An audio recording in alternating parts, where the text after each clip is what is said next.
রবিবার ব্রিগেড সমাবেশ নিয়ে এবার সিপিএমকে এক হাতে নিলেন তৃণমূলের মুখপাত্র কুণাল ঘোষ। রবিবার এগরার এক অনুষ্ঠান থেকে সাংবাদিকদের মুখোমুখি হয়ে তিনি কি বললেন শোনাবো আপনাদের।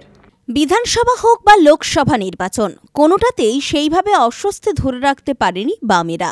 সামনে ২৬-এর বিধানসভা নির্বাচনের আগে রাজনৈতিক জমি শক্তপোক্ত করতে রবিবার ব্রিগেড সমাবেশ করা হয় বামেদের তরফ থেকে।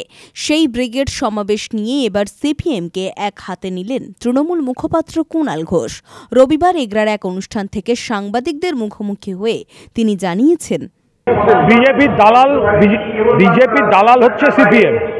বিজেপির দালাল সিপিএম, যেটা খাতায় কলমে প্রমাণিত যে সিপিএম এর ভোট কমে, সেই ভোটটা বিজেপিতে যায়, বিজেপির ভোট বাড়ে। তৃণমূলের তো ভোট কমে না, তৃণমূলের ভোট বাড়ে।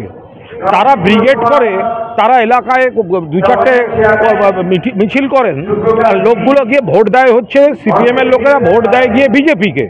তো এইসব বড় বড় কথা না বলে এই করতে গিয়ে শূন্য গেছে। মোহাম্মদ সেলিম এই রাজনীতি করতে গিয়ে শূন্য গেছে। আর উনি তো নিজে পছন্দ করে কেন্দ্র ধরে ও নিজের সুবিধা মতো, আমি বাকিটা ডিটেল বলছি না, নিজের সুবিধা মতো জায়গায় ভোটে দাঁড়াতে যায় আর গোহারা হেরে আসে। ওর মুখে সব বড় বড় কথা মানায় না। পাশাপাশি আজকে সমাবেশ থেকে বললেন কে কি খাবে সেটা ঠিক করে সেটা আমরা সবাই বিরোধিতা করছি। বিজেপির বিরুদ্ধে লড়ছে কে? বিজেপির বিরুদ্ধে তো তৃণমূল লড়ছে, মমতা ব্যানার্জি লড়ছে। তো সেটা কি মোহাম্মদ সেলিমের কাছ থেকে জ্ঞান শুনবো? যখন বাংলায় ভোট আসবে তখন সিপিএম কংগ্রেসের সঙ্গে হাত মিলিয়ে বিজেপি বিরোধী ভোট কেটে বিজেপি সুবিধা করে দেওয়ার জন্য লড়বে। আর এখন তারা এখানে মঞ্চে দাঁড়িয়ে বড় বড় কথা বলবে।